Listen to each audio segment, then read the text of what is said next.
L'année 2022 vient tout juste de s'achever, qu'il est déjà temps d'en démarrer une nouvelle. Mais est-ce que ton espace Notion est prêt pour cette nouvelle année 2023 ou est-ce qu'il ressemble à un champ de bataille ?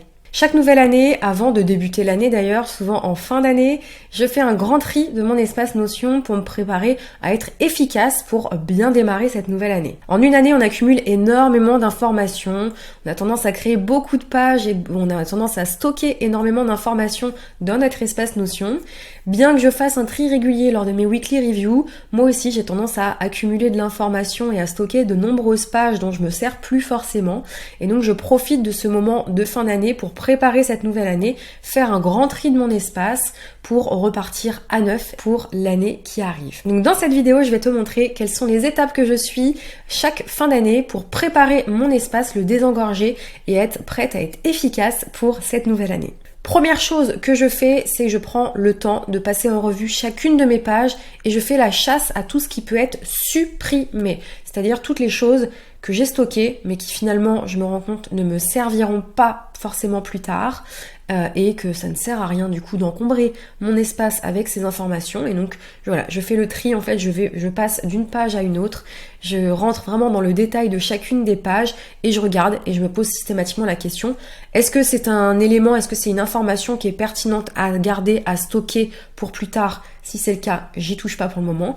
Si la réponse elle est non, et bien tout simplement je la mets à la poubelle. Tu le sais, je suis du genre plutôt minimaliste, donc quand il s'agit de faire le tri de mon espace, j'ai aucun scrupule à mettre des choses à la poubelle si j'estime que c'est des choses que je ne vais pas réutiliser.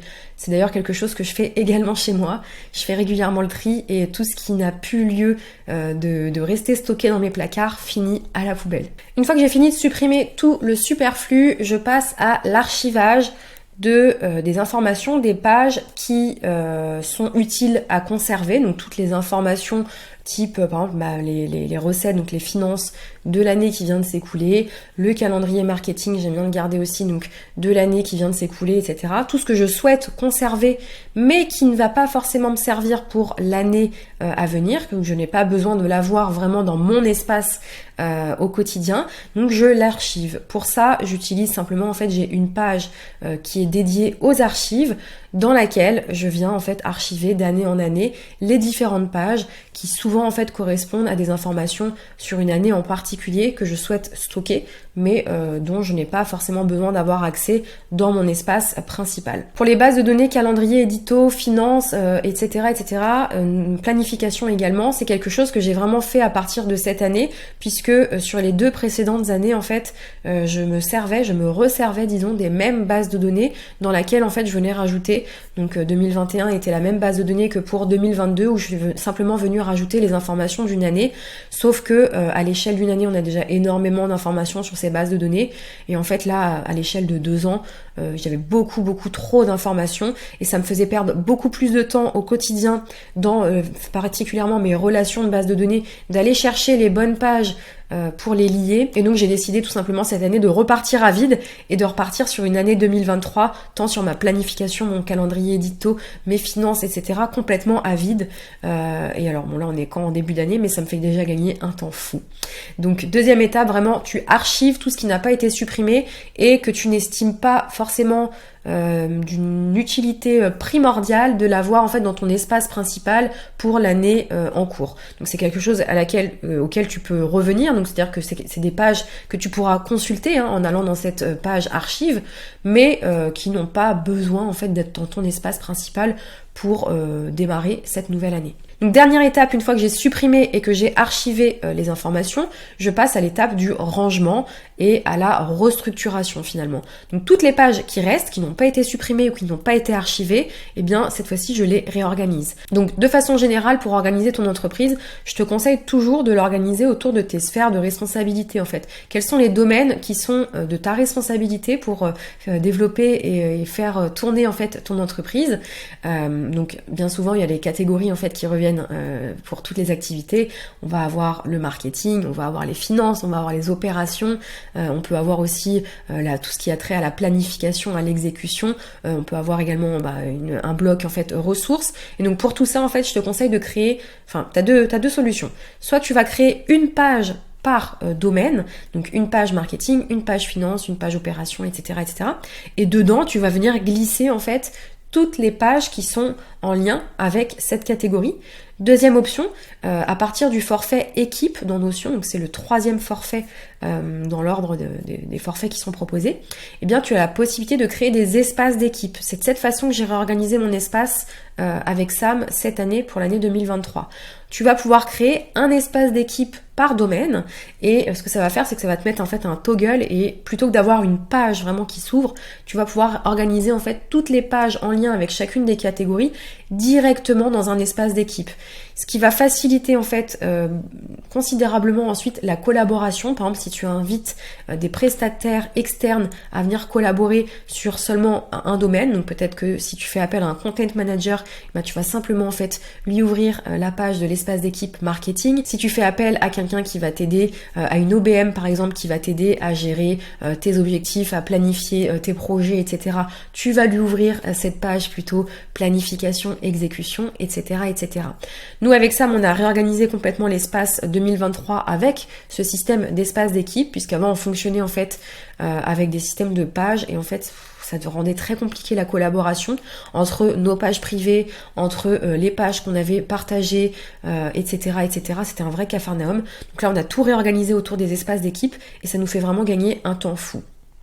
Je précise aussi que les espaces d'équipe, tu n'es pas obligé de travailler en équipe ou de faire appel à des prestataires pour les utiliser. C'est vraiment quelque chose qui va te simplifier la vie au quotidien dans ton organisation. C'est quelque chose qui va simplifier en fait la façon dont tu organises et structures ton espace en Notion.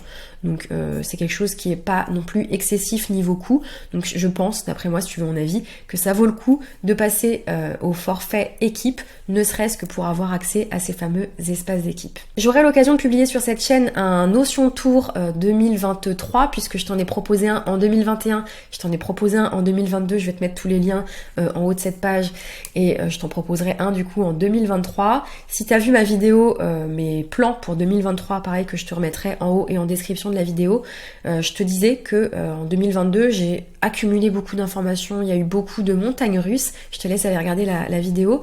Et l'une des intentions pour 2023, c'était de simplifier vraiment la façon dont on gère notre activité avec Sam. Et donc, dans la vidéo que je te présenterai sur mon Notion Tour 2023, tu verras que en fait, notre espace 2023 s'est considérablement épuré. On l'a énormément simplifié.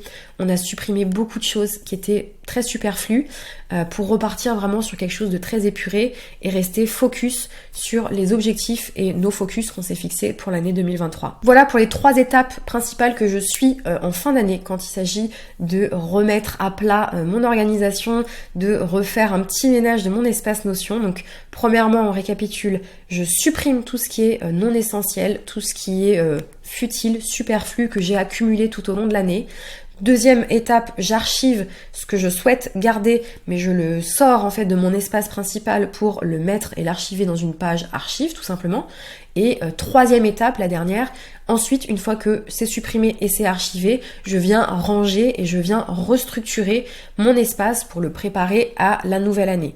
C'est quelque chose, je peux pas te donner d'ordre de temps, combien ça va prendre, parce que ça va dépendre en fait de où est-ce que tu pars. Est-ce que ton espace contient des milliers de pages et que tout ça c'est très brouillon, ou est-ce que tu pars de zéro et que tu utilises Notion depuis très peu de temps. En fonction de tous ces paramètres, ça va te prendre plus ou moins de temps, mais sache que c'est du temps que tu investis et non pas du temps perdu. Tout le temps que tu vas passer, peu importe si tu l'as pas fait en fin d'année, que tu vas passer en ce début d'année, c'est du temps en fait que tu vas récupérer par la suite puisque tu auras une bonne structure, une bonne organisation pour pouvoir exécuter au quotidien de façon sereine, retrouver tes informations aussi de façon beaucoup plus rapide et tout ça en fait, mis bout à bout, ça va te faire gagner du temps sur le reste de l'année. Donc c'est quelque chose que je t'encourage vivement à faire. Prends le temps, définis-toi une demi-journée, 2 demi-journées cette semaine, la semaine prochaine, bref, planifie-le et mets-toi-y. Une fois que tu l'auras fait, tu verras que tu te sentiras vraiment soulagé. Si tu as la moindre question, n'hésite pas à me la poser en commentaire. En attendant, je te souhaite une très belle journée et je te dis à la semaine prochaine pour une nouvelle vidéo.